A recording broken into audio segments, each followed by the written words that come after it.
मैं चंदन राज। तो आज मैं बात करने वाला हूं मैनेजमेंट का मोस्ट इंपॉर्टेंट टॉपिक है जो कि ऑर्गेनाइजेशन है। जैसे हम लोगों ने पहले बात किए थे नर्स मैनेजर के बारे में, मैनेजमेंट क्या होता है, उसके स्कोप के बारे में, इन सभी चीज के बारे में मैंने स्टेप वाइज आपको बताया था। अगर आप उस लेक्चर को नहीं देखे हैं तो प्लीज आप हमारे प्लेलिस्ट में जाएं और मैनेजमेंट का सभी लेक्चर को आप लोग 1 बाय 1 करके देखें। हाँ, कुछ दिन में मैं उसमें 1 बाय नंबरिंग कर दूंगा, 1 2 3 4 5 ऐसे करके कि कौन सा लेक्चर है, स्टार्टिंग कौन है, एंड कौन है, मैं वो आपको क्लियर कर दूंगा।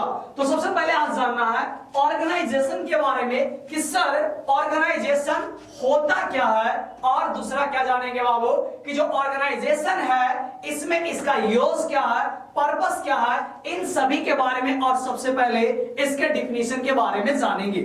ऑर्गेनाइजेशन कहने का मतलब क्या होता है बच्चों लोग कि जैसे कोई भी चीज का आप स्थापना कर रहे हैं तो उसमें क्या क्या चीज का रिक्वायरमेंट होते हैं। जैसे अगर मैनेजमेंट करना है तो उसके पहले क्या होगा, एक ऑर्गेनाइज करना पड़ेगा कि ये काम इससे करवाना है, ये होगा, और जितने भी प्लानिंग वगैरह है ये शुरू से लास्ट तक आपको करना पड़ता है। ये सभी ऑर्गेनाइजेशन के अंदर में आता है और ऑर्गेनाइजेशन एक मैनेजमेंट को करने के लिए मोस्ट इंपॉर्टेंट होते हैं।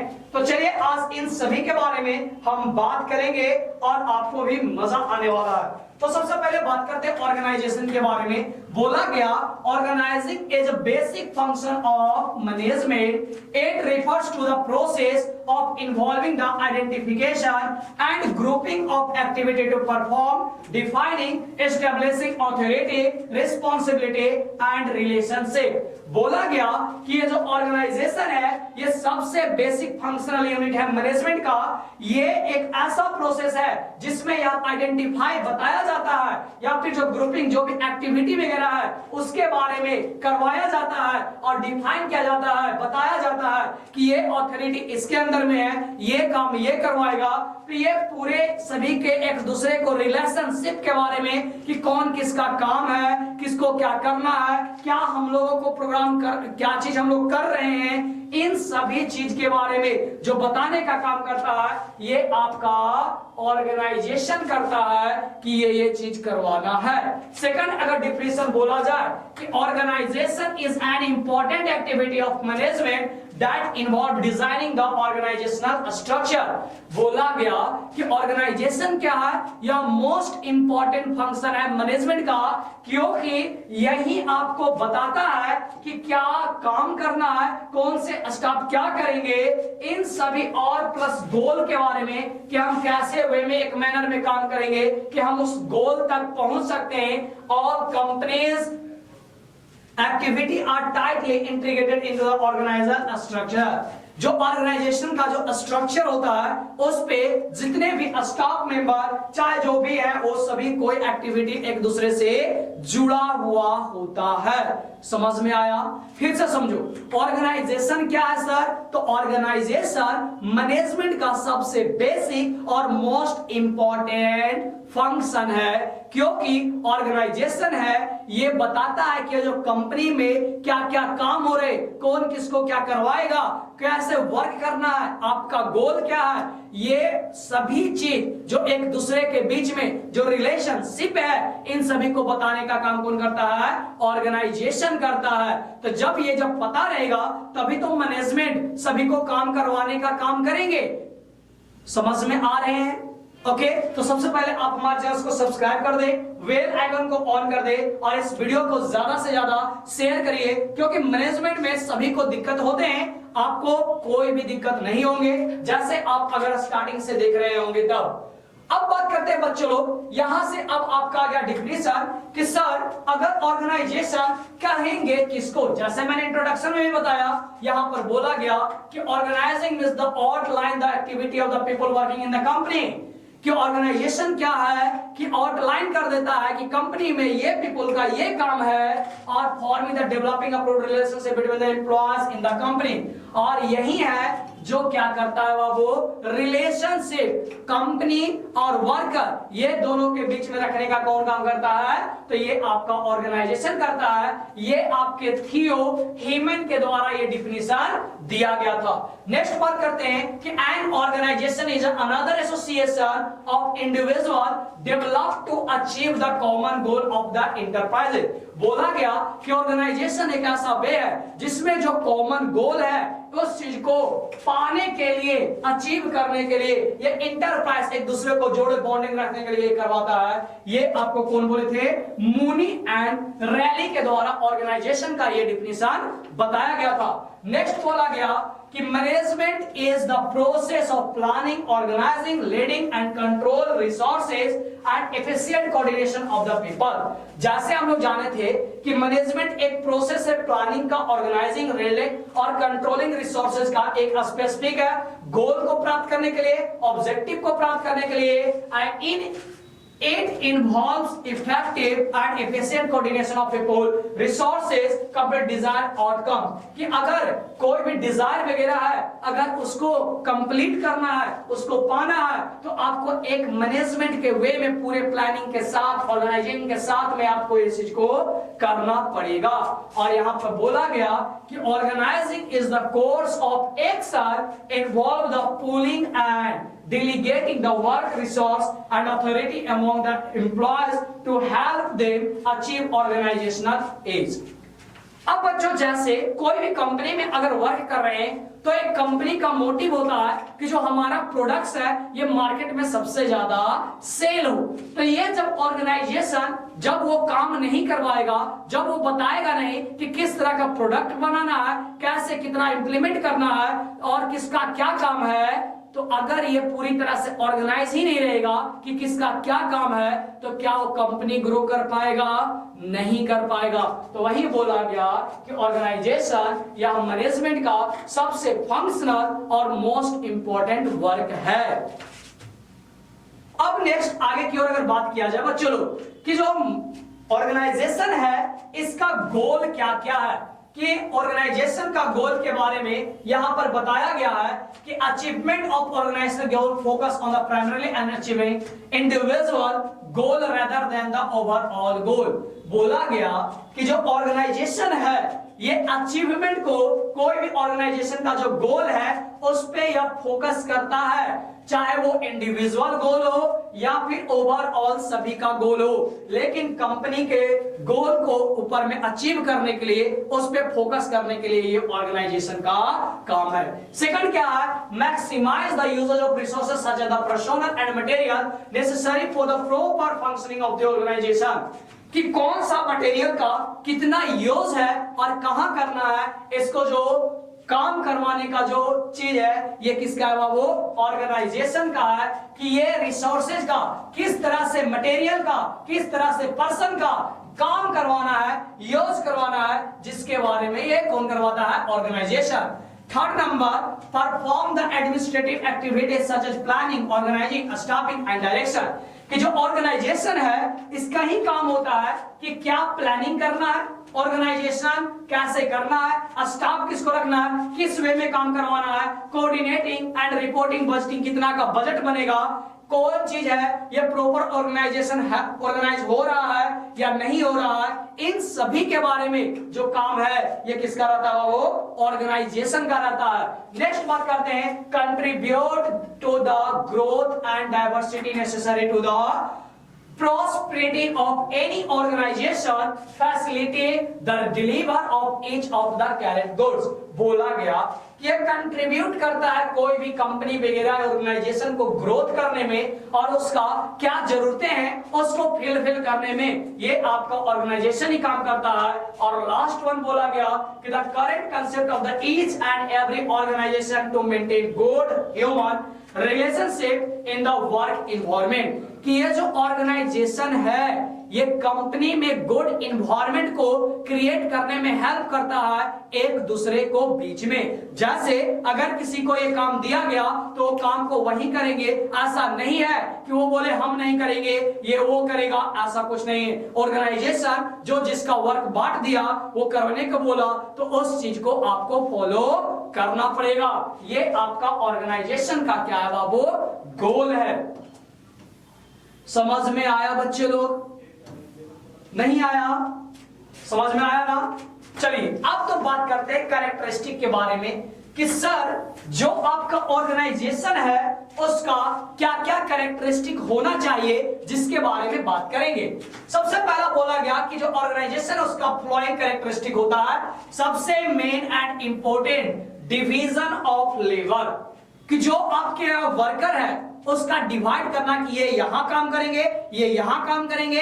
तो ये सबसे मेन कैरेक्टरिस्टिक होता है कि division of labour, the separation of worker process into the number of task with H task performed by the separate person or group of the person. The work is instructed employees who are experts and have extensive experience in the work concerned. मतलब कि labour को अगर जो division करने का ये सबसे पहला कैरेक्टरिस्टिक होता है कि कहां पर ग्रुप में वर्क करने का जरूरत है, कहां पे सिंगल कर सकता है, कितना लोगों को कहां पर जरूरत है, ये सेपरेशन करने का सबसे ज्यादा कैरेक्टरिस्टिक किसमें होता है, ऑर्गेनाइजेशन में होता है। सेकंड बोला गया बच्चों एडजस्टमेंट, क्या बच्चा, एडजस्टमेंट, कि all the category of the worker are grouped by the purity of work and systematically classified in order to based of the qualification, designation और experience।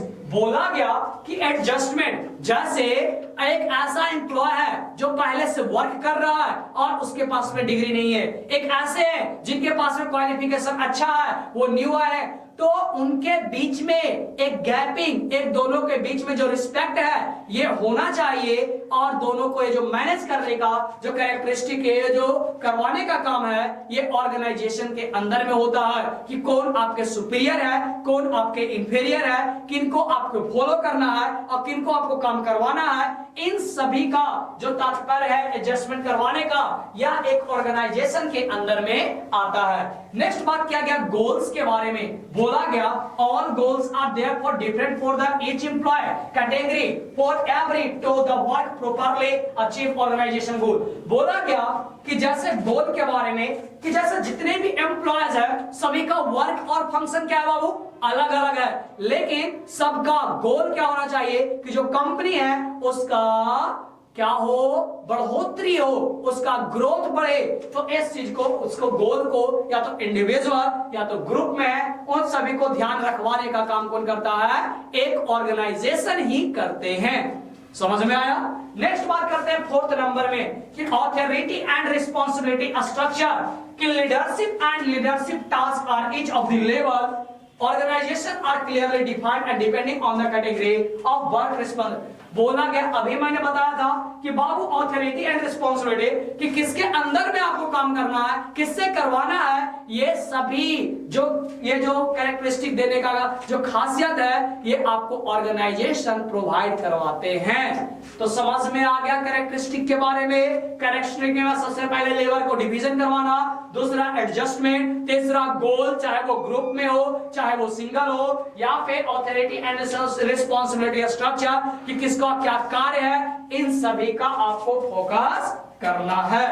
समझ में आ गया? अब बात करते हैं इंपॉर्टेंस ऑफ ऑर्गेनाइजेशन के बारे में कि जो सर ये जो ऑर्गेनाइजेशन आप बताए इसका इंपॉर्टेंस कहां कहां पर है, इन सभी चीज के बारे में जानेंगे। सबसे पहला specialisation in the leadership and management, कि ऑर्गेनाइजेशन का इंपॉर्टेंस लीडरशिप में है और मैनेजमेंट के लिए होता है। दूसरा रोल क्लियरिटी, कौन किसका काम था, कौन कैसा काम किया, ये क्लियरिटी देने का काम कौन करता है, आपका ऑर्गेनाइजेशन करता है। क्लियरिफाई ऑथोरिटी एंड पावर, किसका क्या ऑथोरिटी है, किसका क्या पावर है, ये ऑर्गेनाइजेशन ही तय करवाता है। क्योंकि डिवीजन ऑफ लेबर मैंने भी बताया था फंक्शन में कि ये जो वर्क का किसका क्या काम है वो बांटने का, कौन ग्रुप में काम करेगा, कौन सिंगल काम करेगा, ये सभी के बारे में पीछे में मैंने अभी जस्ट बताया था। और एडजस्टमेंट और अवॉइड इनकरेक्ट वर्क और रिपीटेशन, कि कोई भी अगर गलती वगैरह हो रहा है तो उस चीज को दोबारा रिपीट नहीं होना चाहिए और वो भी गलती ना हो। तो ये सभी आपके इंपॉर्टेंस है एक ऑर्गेनाइजेशन का। और सेकंड बोला गया 6 नंबर में कि provide sources of support and warranty, कि यहाँ पे प्रोवाइड किया जाता है सपोर्ट और वारंटी भी, plus provide room for adjustment among the worker लोगों को प्रोवाइड किया जाता है रूम वगैरह वहां पे रहने के लिए। एंड प्रोमोट रिलेशनशिप, और सबका एक दूसरे के बीच में जो रिस्पेक्ट है, जो बॉन्डिंग है, उन सभी को मेंटेन रखने का जो काम करता है ये आपका ऑर्गेनाइजेशन करता है। तो ऑर्गेनाइजेशन का यही इंपॉर्टेंस है। समझ में आया? नोट्स बनाते जाओगे बच्चे लोग, वरना बाद में आपको दिक्कत होंगे। बात करते हैं ऑर्गेनाइजेशनल कंपोनेंट के बारे में कि ऑर्गेनाइजेशन का क्या क्या कंपोनेंट होते हैं जिसके बारे में जानेंगे। सबसे पहला है जॉब डिजाइन, पहला component. The means clearly outline the detailed duties and responsibility और job description of each employee in the organisation. किसी भी ऑर्गेनाइजेशन के अंदर में जो जॉब डिजाइन करने वाला होता है, ये आपके ऑर्गेनाइजेशन होता है कि कौन कितना देर वर्क करेगा, किसका क्या फंक्शन है। Work place grouping and department breakdown, group into the various department based on the function, product and the customer and location. कि जो वर्क प्लेस ग्रुपिंग है, ये सेकंड आपका कंपोनेंट है ऑर्गेनाइजेशन का, कि किसका क्या काम है, कहां पे ग्रुप है, फंक्शन, प्रोडक्ट, कस्टमर, ये सभी। तीसरा, establishing reporting relationship, it declare the clear hereditary lines of the authority between the among of the member of organizational structure. Distribution authority, manager are use management authority to delegate tasks to their subordinate structure way.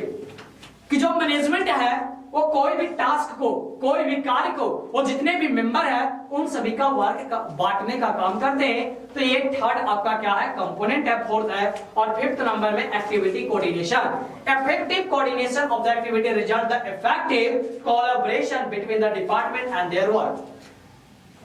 कि जो coordination होता है, ये कोई भी work को effective बनाने में यह सबसे अहम रोल निभाते हैं।